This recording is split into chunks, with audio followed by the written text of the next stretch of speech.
Cama 32, lo nuevo de Boris Cuercha, libro editado por Seibo Ediciones y que muy amablemente aceptó la conversación con este podcast. Mi estimado Boris, gracias por aceptar esta conversación con los traficantes de cultura. Muchas gracias a ti y a esta gran iniciativa que tienes para todos los escritores chilenos. Y aquí hablar, ¿no? Y aquí nos vamos sumergiendo directo en Cama 32. Un escritor, bueno, escritor, director de teatro, de serie, un hombre multipropósito y también un escritor con una vasta trayectoria de libros policiales. Y este es su segundo libro donde se sumerge de lleno en la ciencia ficción. ¿Cómo nace Cama 32?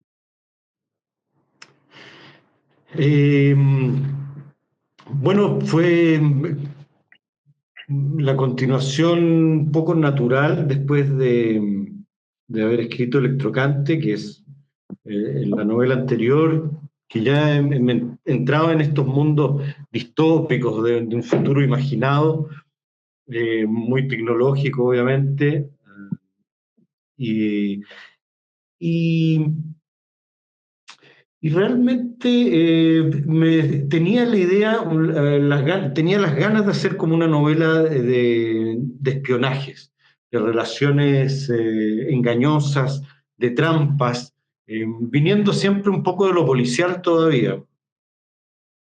Y, y empecé esta historia a partir de las cosas más o menos que yo pispo que están funcionando tecnológicamente y que vienen como próximamente instalarse en nuestras vidas con mucha solidez.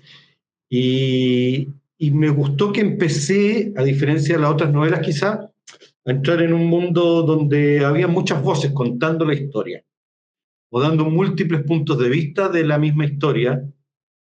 Y no solo voces de personajes, sino que también extractos de noticias, extractos de programas, conversaciones grabadas, espiadas y transcripciones de grabaciones, quiero decir, cámaras de transcripciones de lo que ven cámaras de seguridad, y todo eso fue conformando el relato. Así que nada, esa fue la manera en que se fue dando la novela muy naturalmente. Fue surgiendo esta historia. Y obviamente fue encarnándose también como nuestras historias políticas del pasado latinoamericano, de azonadas, de cambios de gobierno, lo que está pasando en Perú. Mientras yo escribía, en Perú habían cambios de gobierno muy rápidamente, uno detrás del otro. Ahora mismo hubo un intento de golpe en Bolivia. Qué sé yo, esta cosa de la historia política latinoamericana que no termina de cuajar, eh, y como que no hay un trabajo profesional del Estado, como que siempre el Estado está coartado por ciertas fuerzas que tienen ciertas ideologías de un lado o del otro, y eso va tiñendo todo lo que nos ocurre a nosotros, los ciudadanos abajo. Y eso lo quise meter ahí exacerbadamente, obviamente, en la novela. Alguna vez, no recuerdo con qué escritor lo hablé, probablemente Julio Rojas, anteriormente, que la ciencia ficción siempre es como el vehículo para poder hablar de cosas, de temas peleagudos. Porque, claro, lo disfraza como de ciencia ficción, como ponerle un poquito de fantasía, pero tiene esa cosa por debajo que es lo social o lo político propiamente tal. No sé cómo te suena eso. Sí, sí, sí, creo que sí. Creo que tiene toda la razón, Julio. Sí, porque a mí me gusta que el libro es como un espejo, un poco como son las redes sociales de cada uno de nosotros, que nos muestra nuestro sesgo, y nosotros nos reconocemos en esa red social, que es nuestro pequeño mundito. Yo no soy muy asiduo ya, alguna vez tuve todas las redes, ahora ya tengo solamente como algo medio informativo de los libros, nada más. Pero en fin, me gusta sentir que el libro es un poco así para cada uno de los lectores, como que al entrar en el libro se sienten muy cercanos los protagonistas, van a tomar partido inmediatamente por ellos.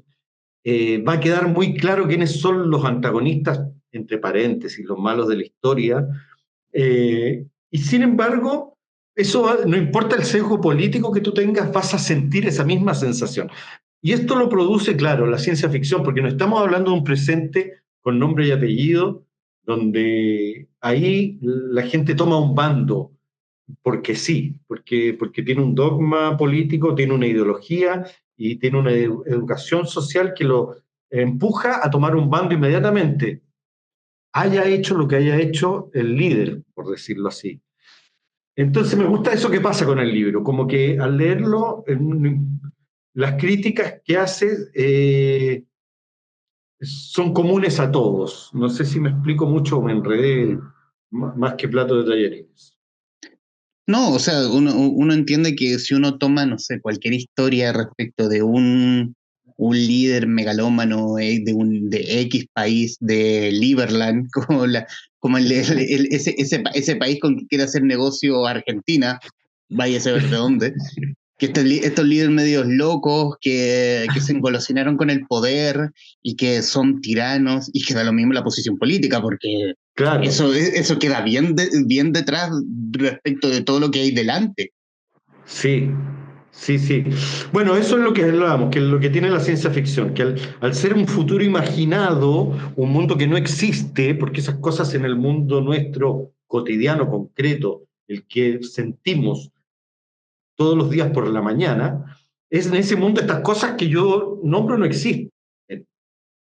Hay cosas parecidas que pueden llegar a ser esto, pero no tienen el suficiente desarrollo todavía. Hay intenciones económicas que quieren ir hacia cierta manera de construir edificios, pero aún no lo han logrado, o de hacer viajes espaciales o de esto o de lo otro. Pero claro, cuando yo muestro este mundo inventado, uno está más seguro también, porque ese mundo no es el mío, entonces puede entrar con él con menos prejuicios.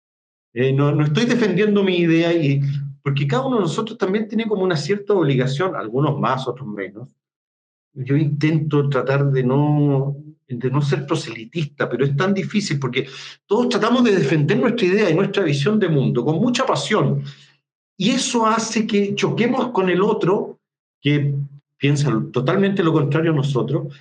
Y este choque a veces es tan fuerte que el otro se vuelve alguien totalmente detestable y que incluso no merece la vida. Y esto que lo digo yo así tan livianamente parece hasta ridículo que llegue a ser así, pero es así. Y estamos viviendo hoy día unas guerras horrorosas donde ha llegado gente, bueno, no puede decir, pero detrás hay intereses económicos tremendos. Ya, ok, sí puede ser. Pero también hay unas pasiones humanas de defender tus puntos de vista, tu religión, tu manera de ver el mundo, y que el otro se transforma en alguien que no tiene valor porque es totalmente contrario a lo que tú piensas, a tu religión, a tu modo de ver la vida, etcétera. Eso me causa mucha curiosidad. Y yo sé que fue una necesidad para que sobreviviéramos como especie. Eso es súper interesante. Y yo creo que viene de ahí. Porque como especie sobrevivimos gracias a que fuimos capaces de seguir a un líder que tenía un discurso. Y eso fue lo que nos hizo más poderosos que los otros homónidos que andaban por la Tierra, como el Homo sapiens, pero que se juntaban en grupos más pequeños porque era el grupo que podía, esta es una teoría, por supuesto, entre tantas las teorías que hay de cómo sobrevivimos, cómo nos hicimos grandes como especie sobre los otros monos en dos patas que andaban poblando la Tierra. Porque los otros podían hacer grupos pequeños, que era el típico grupo manada, que hay un macho alfa que tiene que echar a los otros machos más débiles y se queda con las hembras y con los jóvenes, con los ejemplares más jóvenes. Así funcionan más o menos en la naturaleza muchas manadas, ¿no? Y los monos no son diferentes a eso. Pero nosotros, los Homo sapiens, fueron capaces, un líder, de aglutinar a mucho más gente que la que podía tener una pequeña manada. Y eso nos hizo mucho más poderosos. Ahora, esta misma sensación de seguir un líder o de seguir una idea o de seguir una religión, ¿no será tiempo ya de quitarle tanta importancia? y creer más en la individualidad de las personas, en la libertad de cada uno, en tomar decisiones autónomas. Ese cuestionamiento sí está en la novela para mí muy potentemente. En el fondo, ¿qué es el concepto de libertad para ti, para mí, para un libertario seguidor de Milei, para un republicano en Estados Unidos, o un tipo de derecha aquí en Chile? Sí, sí, claro, todos tienen un discurso y una idea que si uno las pone en el papel, los conceptos básicos son bastante parecidos, pero cómo llegar a ellos es que donde difiere mucho y ahí se arman las peleas y las luchas por construir el mundo que yo quiero y no el que tú quieres y bueno, y ahí vienen finalmente. Ahora, es buena la competencia cuando es democrática, hay un punto donde es bueno esto, obviamente, yo estoy extrapolando las cosas y llevándolas a por supuesto, sobre todo llevándola, y es lo que hablábamos un poquito al principio, a las dictaduras, de cualquier color, como decíamos. Llevándola a cuando alguien se toma el poder y no hay manera de que lo suelte y se eternice en el poder. Porque la competencia de ideas es súper importante, eso está súper bien. En la ciencia, por ejemplo, el contrarrestar tus ideas con la del otro grupo de investigación es súper valioso y es lo que hace avanzar la historia. En la política también hay un punto sano de esta discusión de ideas, pero el punto que a mí me parece que está en la novela también es cuando se dogmatizan las cosas y ya no importa lo que haga el líder o no haga el líder, siempre va a ser el líder. Y ahí es como cuando yo me empiezo a cuestionar esta cosa tan gregaria que tenemos, de esta necesidad de pertenecer a un grupo y defender sus principios hasta el final, hasta la muerte, como dicen, los más luchadores, y que les levantan estatuas después, y hacen himnos por ellos, y son mártires. Yo no sé si es necesario eso. No Quiero sé si es irme, tan valioso. quiero irme a la construcción de la historia o a hablar de una especie de escaleta, porque en rigor el libro, lo mencionaste al principio, no es una novela formal en su estructura al menos. ¿Cómo fue darle como ese orden? Porque cada capítulo, gran parte, es el diálogo de esta novela coral, de estos personajes. También extractos, transcripciones, cosas así como para poder enriquecer, como para que el lector vaya construyendo el universo en su cabeza. Es como tú le das, mira, te tengo esta foto, te tengo esta foto, te tengo esta foto, ya, mira, te proyecto esto en tu cabeza y ahí el universo lo tienes ahí. Sí, sí, a mí me gustan mucho las historias de ciencia ficción donde no se explica nada, sino que uno va entendiendo como un observador externo, a partir de lo que escucha, de los diálogos que escucha, de las acciones de los personajes, uno va entendiendo la mecánica de ese futuro.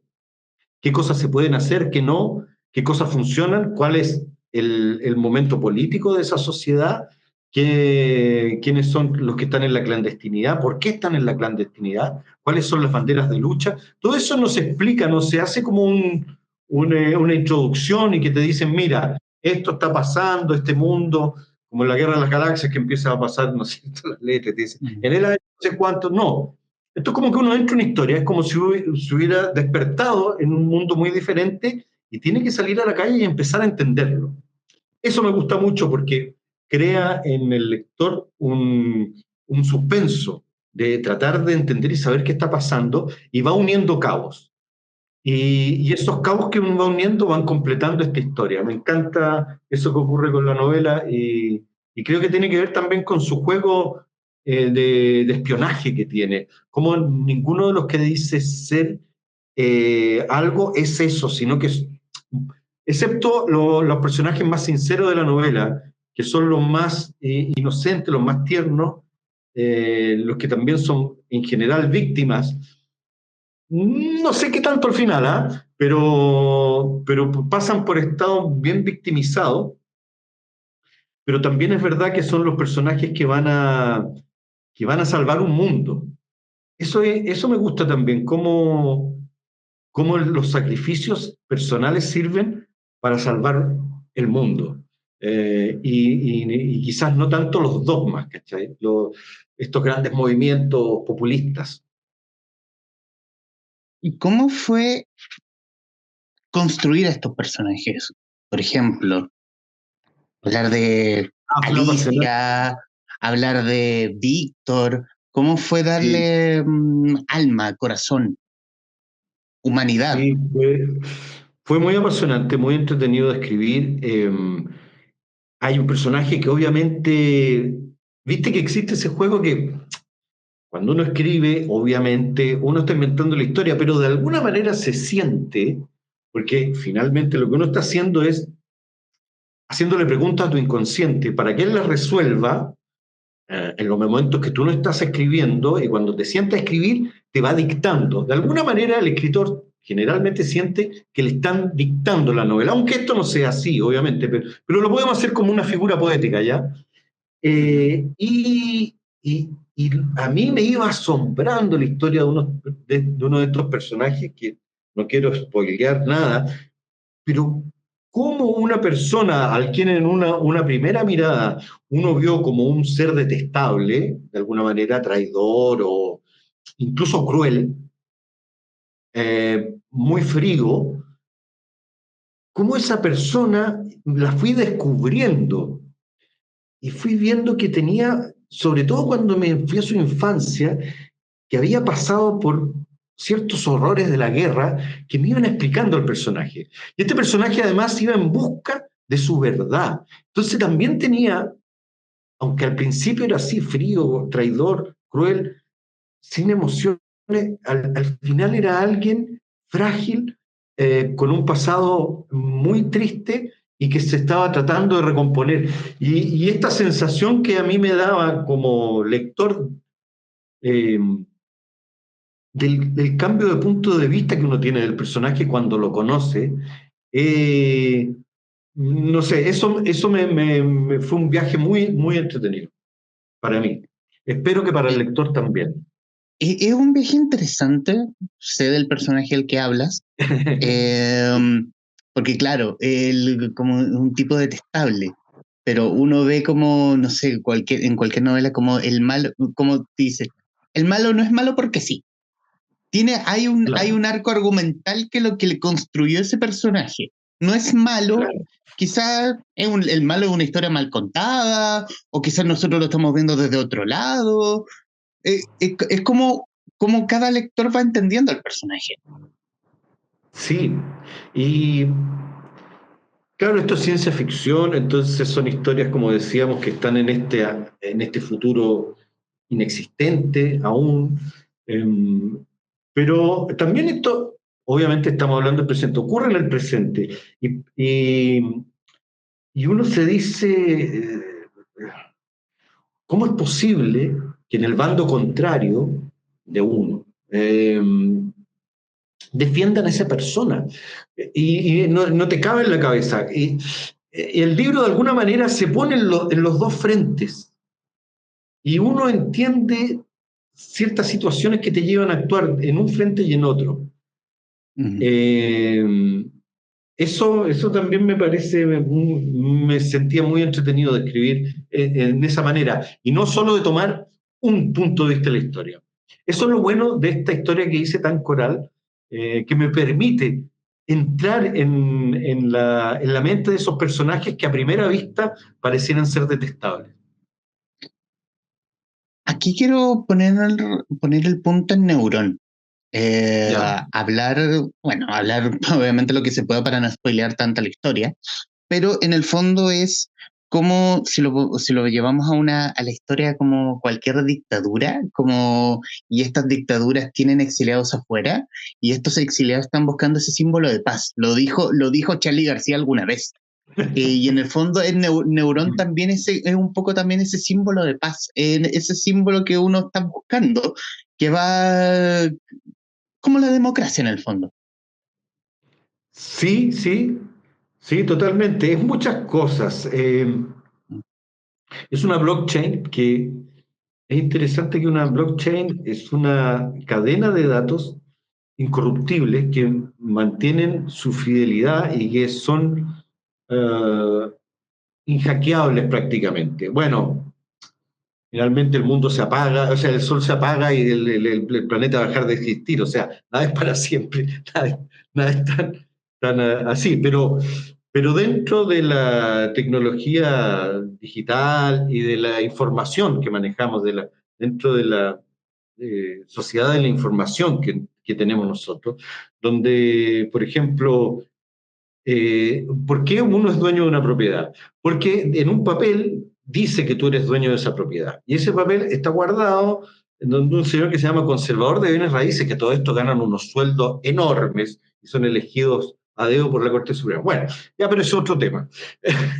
Pero la blockchain hace lo ¡Qué mismo que envidia! podría hacer lo mismo que puede hacer el conservador de bienes raíces de manera incorruptible. O sea, tú pones una información ahí y nadie puede cambiarla. Cuando tú la timbras y queda ahí, ya nadie la va a poder cambiar. Bueno, sobre la base de eso se pueden construir muchas cosas. Se pueden construir contratos inteligentes, podrían no existir ni las notarías.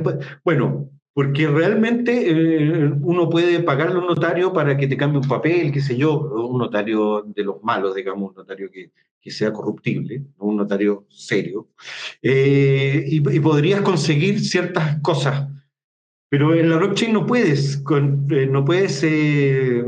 hacer eso porque es totalmente descentralizada y nadie la puede modificar, más que a través de ciertos contratos que se hacen para que eso quede registrado. Y esto es un poco árido lo que estoy diciendo, pero ¿qué quiero decir?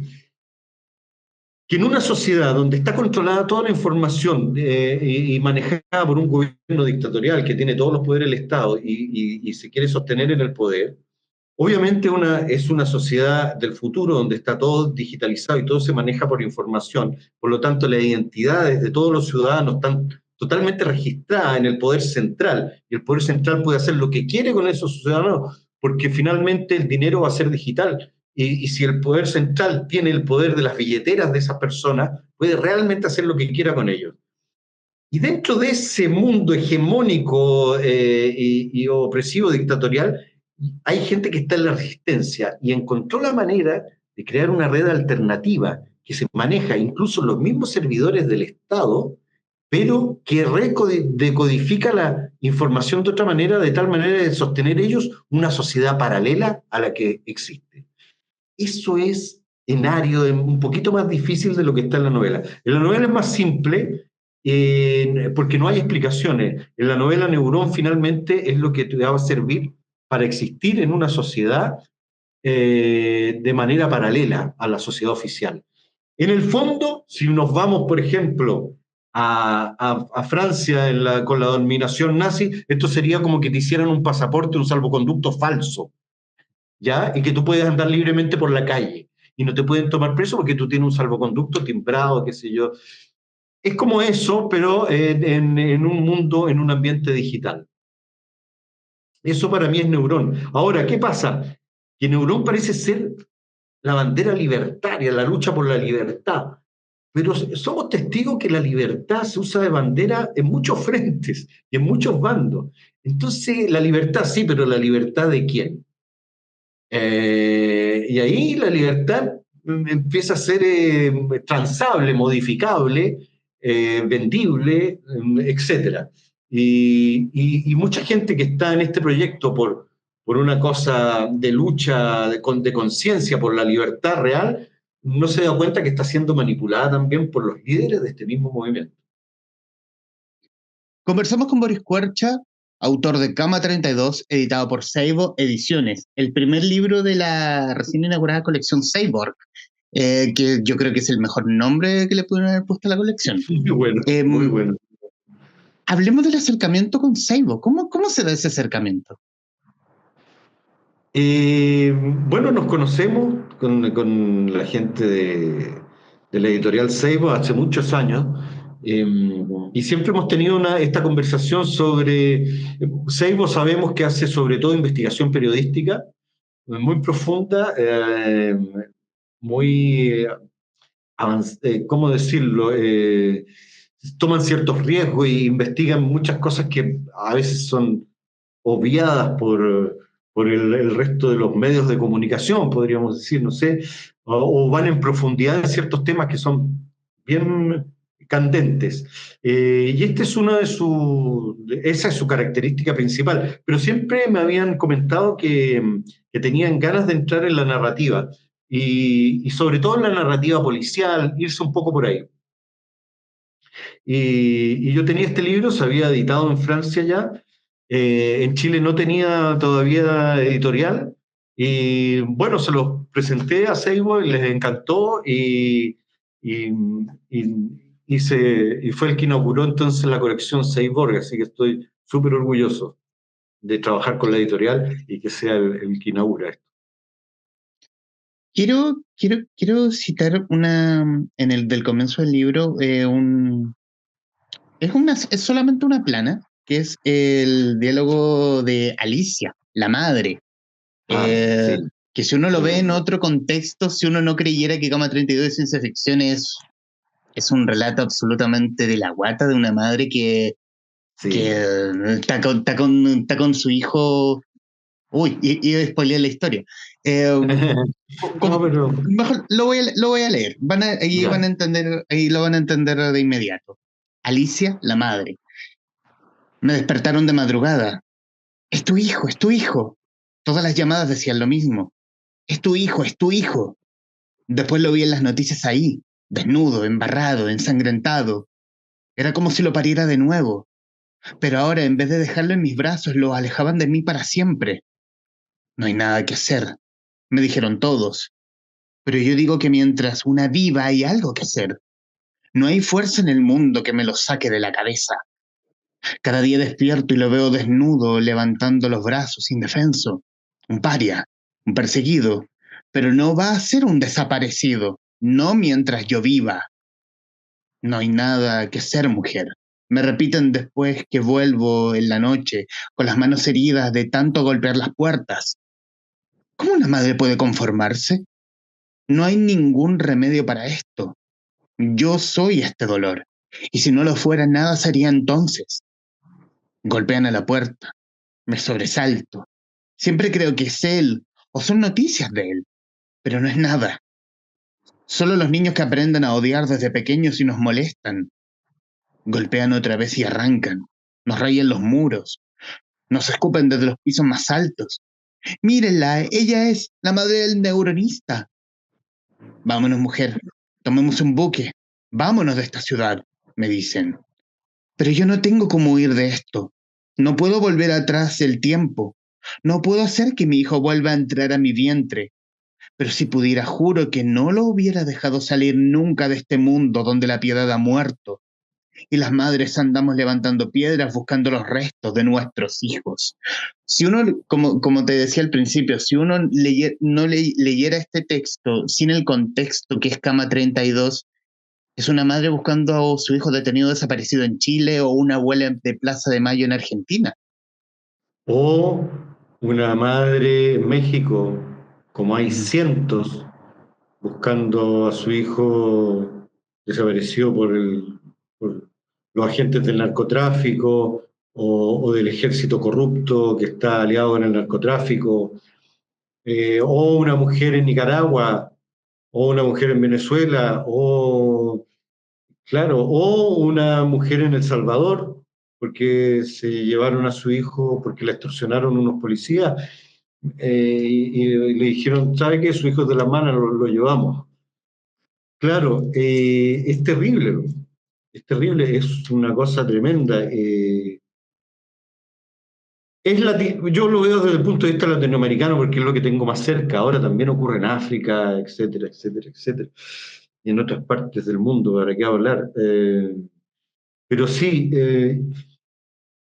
obviamente en la novela arrastra todo este bagaje que tenemos de este tipo de sufrimientos tan viscerales de la gente que, dado las circunstancias sociales, pierde en estas circunstancias eh, de- terribles a sus hijos. Obviamente hay un guiño a lo que sucedió con con Sebastián Acevedo en Concepción, más adelante la novela, eh, y lo quise ejemplificar en una madre porque por esta cosa visceral que hay, esta relación que los padres, por mucho que seamos cercanos a nuestros hijos y los amemos profundamente, esta, esta unión que tuvieron en un momento, este cordón umbilical de madre e hijo, es algo tan potente, químico, animal, y por eso está puesta ella ahí como ejemplificando o representando a la enorme cantidad de madres latinoamericanas en busca, como dice ella, levantando piedra, buscando los huesos de mi hijo. Es el tema que puede tomar la ciencia ficción en Latinoamérica, en el fondo tomar las dictaduras del pasado, llevarlas a un contexto más fantástico como para poder abordarlo. No sé, bueno, también se abordan en ficciones más históricas o directamente revisando la historia y recreándola, pero lo que me ocurre a mí es que me instalo en un futuro, pero cuando me instalo en un futuro y a pesar de todos los avances tecnológicos que vamos a tener y que son necesarios para que la humanidad siga existiendo, porque si se detiene el progreso y quedamos solo hasta donde estamos, obviamente vamos hacia un descalabro, ya sea climático, lo que sea. Entonces, por eso es necesario que sigamos avanzando técnicamente para que sea sostenible la vida del hombre en la Tierra. Pero en este avance van a seguir existiendo grandes diferencias sociales. Incluso se ve, se percibe que se van a exacerbar las diferencias sociales. O sea, en el futuro van a haber cosas increíbles, como lo planteaba también en la novela anterior, como en Electrocante. Por ejemplo, las terapias regenerativas para vencer la edad y que una persona de 70 va a poder estar como una de 40, no como ahora que hay que estirarse la cara, ponerse votos.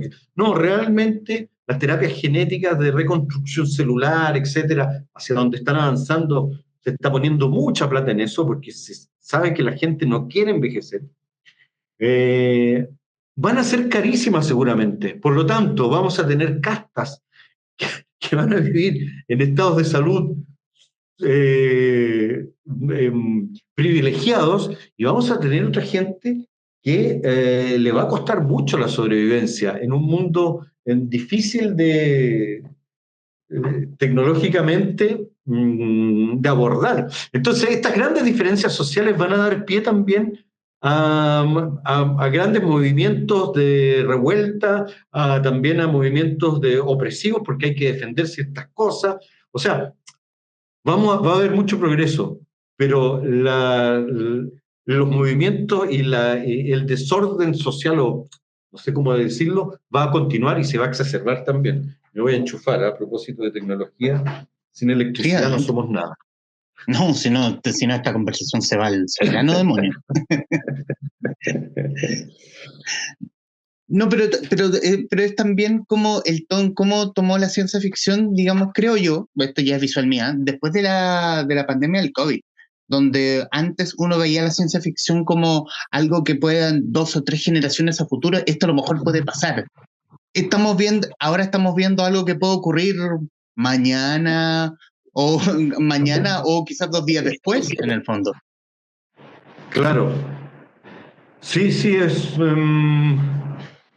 son cosas, sí, sí, sí, es un futuro, es casi un presente, diría yo, pero trastocado, como si uno se despertó y el mundo tiene leves diferencias.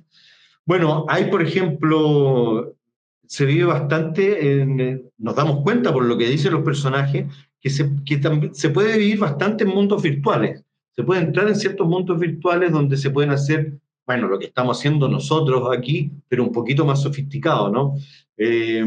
Hay cosas que sí, que son muy cercanas a nuestro presente. Y lo que ocurre también es que, a pesar de los cambios que hemos sufrido tecnológicos al día de hoy, esencialmente el humano sigue, básicamente sigue en los mismos conflictos que hace 200 años, 300, 1000, 2000 años atrás. Seguimos anclados en ciertas cosas, entonces cambia el entorno tecnológico, pero las luchas por el poder, el, o lo que uno arrastra como ser humano desde la infancia dolida y que después se transforma en alguien que quiere convertirse en un personaje que mande y que tenga el poder en su mano. Todos estos caminos ya ocurren desde hace mucho antes. Ha cambiado el entorno tecnológico. Entonces, claro, yo propongo un entorno tecnológico muy diferente que tiene bastantes diferencias con el presente, pero el ser humano que describo es el mismo que estamos sentados aquí a uno y otro lado de la pantalla.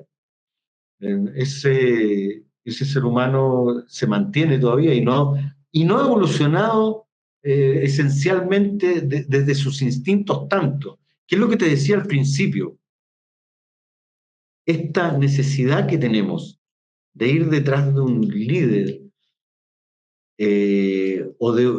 digo líder, pero también digo modos de ver el mundo que se anquilosan, que se estructuran en mi mente, obviamente que parten en el colegio, con la educación que tuviste en tu casa, en el colegio, en la religión, que van formando como una persona, pero ¿en qué momento esa persona pierde la capacidad de decir, a ver, voy a pensar por mi cuenta, ¿esto realmente es bueno? ¿Realmente si yo hago esto, Dios se va a enojar? ¿Existe Dios? ¿Está aquí? ¿Está ahí? O sea, es ese punto del individuo cuestionándose a sí mismo y lo que aprendió es lo que yo creo que es necesario motivar. Más que el decirle al individuo, tienes que ser parte de un grupo y sentirte parte de esta horda. Esa cosa a mí me cuesta, la cosa como gregaria y que vayamos todos juntos para donde dice el líder, eso me cuesta mucho. Y esa es la mirada que tengo en la novela crítica también. En, en el proceso de escritura del libro, ¿te viste tentado a ocupar la tecnología? OpenIA, Gemini de Google, como para curiosear, en el He fondo. curioseado mucho, me he metido mucho a la inteligencia artificial, no para escribir el libro porque yo lo ejemplifico de esta manera, es como que yo digo, quiero conocer la carretera austral. Entonces cargo todo el auto, pongo una carpa, toda la cuestión, le inflo las ruedas, llevo cocaví, llevo una cosita para calentarme agua y todo, y voy a partir de la carretera austral y alguien me dice, oye, pero ¿sabéis qué? Yo en 3 segundos te puedo llevar a Coyhaique. Perfecto, pero no me interesa. Si yo me quiero demorar una semana en llegar, porque lo importante para mí es el recorrido hasta llegar a Coyhaique, si era mi destino final. Entonces me pasa eso con el libro. Cuando yo entro a escribir algo, no me sirve que la inteligencia artificial me escriba, oye, te escribí 10 páginas. Yo no las recorrí, no las pasé, por lo tanto no es lo que yo quería. Yo quería estar ahí e ir descubriendo el personaje en un diálogo con mi inconsciente. Ese camino lo quiero hacer yo, por eso no me sirve. Pero, por ejemplo, si yo tengo que hacer un resumen, por ejemplo, yo he puesto el libro en la inteligencia artificial y le digo, resúmelo. ¡Prum! Maravilloso. En 3, 4 párrafos. Después se puede meter un poco, corregir, qué sé yo. Cosas de ese tipo. Por ejemplo, me pidieron de la editorial española, queremos una guía de lectura para un club de lectura. Y hay que preguntas sobre el libro. Le pregunté a la inteligencia, ¿qué preguntarías tú sobre este libro? A ver, fantástico, y te lo hace así, en 4 segundos. Uno las lee y dice, mira qué interesante, sí. He puesto guiones que he escrito en la inteligencia artificial y le he dicho, porque por ejemplo, las postulaciones a fondo son muy lateras, porque te dicen algo que a mí como guionista me da mucha lata. Te dicen, describa los personajes. No hay nada más latero para uno que describir los personajes, porque los personajes uno los describió en la escena, y uno los conoce por lo que dijo en la escena, por la relación con el otro. Uno nunca antes de escribir dijo, voy a hacer una historia con este personaje. No, lo fue descubriendo en el camino. Pero si tú le dices a la inteligencia artificial, hazme una descripción de los personajes de este guión, te los va a escribir y a veces me ha dicho cosas que me han asombrado. Por ejemplo, de un personaje me dice, este personaje tiene problemas de autoestima. Ah, dije yo, ¿verdad? No me había dado cuenta. Yo, yo le había dado ciertas características al personaje, había hecho ciertas escenas con él. Él se pelea con su hermano más chico, que es un gallo que le resulta todo, a él no le resultaba. Y claro, yo creía que le tenía envidia, pero finalmente tiene un problema de autoestima el personaje. O sea, es un punto de vista como un asesor externo. Es maravilloso, me encanta la inteligencia artificial, pero no me motiva a usarla para escribir un libro. Si tuviera que escribir, por ejemplo, un guión a pedido, contra el tiempo, de algo que no me interese tanto, lo haría feliz. Pero generalmente las cosas que yo escribo son cosas que me divierten escribirlas y que me gusta el proceso para llegar ahí. Entonces, no lo ocupo. Es como si una artesana hace muñecas tejidas y le dice, pero oiga, aquí está la máquina, podría hacer 200 muñecas en una hora. Bueno, ¿y qué hago con 200 muñecas si yo tengo este puestito en la feria y vendo estas muñequitas aquí? O la otra metáfora que es muy buena, que es la boliviana que está vendiendo en la feria y llega un gringo y dice, oye, ya le voy a comprar toda esta señora para que no esté todo el día aquí. Le dice, señora, tome, aquí tiene $300, le compro todo lo que tiene aquí, todas las papitas. No, le dice ella, y si le vendo todo a usted, ¿qué hago el resto del día? Porque su estar en el mundo es estar ahí en la feria, sentarse, hablar con los demás, venderle al señor que viene una papita, otra papita para él, y después se va a la casa con lo que vendió, ¿me entendió, no?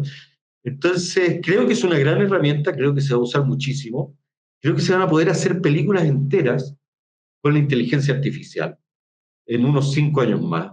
Uno se va a poder sentar con un equipo de 3, 4 personas en una oficina y va a poder sacar en, no sé, en una semana, 2 semanas, gastando un décimo de lo que se cuesta una película y se van a poder hacer películas de buena calidad. Esto no significa que van a dejar de existir los actores y van a dejar de existir películas hechas como las hacemos ahora, pero sí de repente nos va a dar oportunidades de emparejar cierta cancha, porque yo veo, por ejemplo, las películas que hacen en las plataformas y todo, y realmente están hechas con una cantidad de presupuesto y de efectos que uno dice jamás en Chile, con los presupuestos que uno maneja aquí, se va a poder hacer algo así. Con la inteligencia artificial, de repente, vamos a poder acercarnos a hacer cosas similares. Va a depender del talento de... Obviamente que aquí la inteligencia artificial es una herramienta. Tiene que haber un talento detrás para que se ocupe de buena forma. Es lo mismo que todas las herramientas tecnológicas que hemos tenido hasta el momento. Son herramientas. Dependiendo quién las ocupa detrás, vas a tener un mejor o un peor resultado. ¿Qué sensación te deja Cama 32 ya publicado en librerías, pasada en ferias literarias como la última feria de invierno? ¿Qué sensación te deja a ti? Súper contento, estoy realmente muy contento con el libro. Siento que igual ha sido un paso en mi desarrollo de escritor, eh, en la forma de narrar la historia. Y siento que es un libro muy redondo, donde los personajes todos tienen un fin de sus historias y, y creo que, como mis otros libros, mantienen la atención en vilo del lector y eso me encanta. Eso es algo que yo siempre busco en todos los libros que he hecho. Por eso me gustó entrar desde el policial, que tiene esta característica de género, que es mantener el suspenso todo el tiempo, escena a escena. Y por otro lado también a pesar de que cambié la forma de narrar, mantiene esta cosa episódica que tengo de ir contando la historia en pequeños capítulos, a veces de una página, 2, 3, 5 páginas a lo más es lo que tiene un capítulo. Son pequeñas cápsulas y a través de eso contar la historia. Entonces creo que estoy súper conforme, la verdad, y muy contento de la edición en Seibo Ediciones. He recibido súper buenos comentarios también, bueno, son los que te dicen, pero estoy contento del feedback que he tenido con los lectores. En los minutos que nos quedan de esta conversación, Boris, quiero darte las gracias por el tiempo que nos diste, que nos diste al podcast, como hace 2 años con Electrocante. Sí. Recomendarles este Cama 32, que es cortito en todo caso, pero es cortito, Sí. pero alta en intensidad desde principio Es a muy fin. intenso, sí. Lo hablabas, lo hablabas con ese tono, con el tono policial, con el tono episódico, quizás con el director también, porque es muy seriable, Cama 32, súper seriable. Cara, no sé, pero es súper seriable, así que atentos si les interesa, aquí tienen una buena historia. Y estos minutos finales, Boris, son tuyos para que digas lo que gustes respecto de Cama 32 o de lo que quieras. Sí, bueno, Hernán Rivas Letelier tiene una frase buena que dice, yo creo que los escritores deberán ser mudos, dice Hernán Rivas Letelier. Me gusta porque es difícil hablar de los libros que uno escribe. Yo creo que la relación con el lector se da justamente a través del libro. Entonces lo que uno dice afuera siempre me ocurre cuando hablo de mis libros, es como tan... eh, desde un punto de vista que no sé si es el que le interesa al lector. Porque yo tengo una relación con el libro como de trabajo. Entonces, a esto quiero agregar una frase de Caselli, Rivas Letelier y Caselli, dos grandes héroes chilenos, que dice una cosa muy buena, dice, no tengo por qué estar de acuerdo con lo que pienso. Entonces, que también me parece una frase muy buena. Por lo tanto, queridos lectores, quiero que se hagan una idea del libro a través de la lectura y no a través de las cabezas de pescado que yo pueda decir. Eso. En eso aproveché mis últimos minutos. Y aprovechar de una buena frase, pero mientras dure este beso, durará el universo, que es de la parte final del libro, que la encontré maravillosa. Sí, Boris Cuercha, muy bonito. autor de Cama 32, editado por Seibo Ediciones, en conversación con la guarida de los traficantes de cultura. Mi estimado Boris, muchísimas gracias. Muchas gracias a ti y espero que nos veamos en un próximo libro.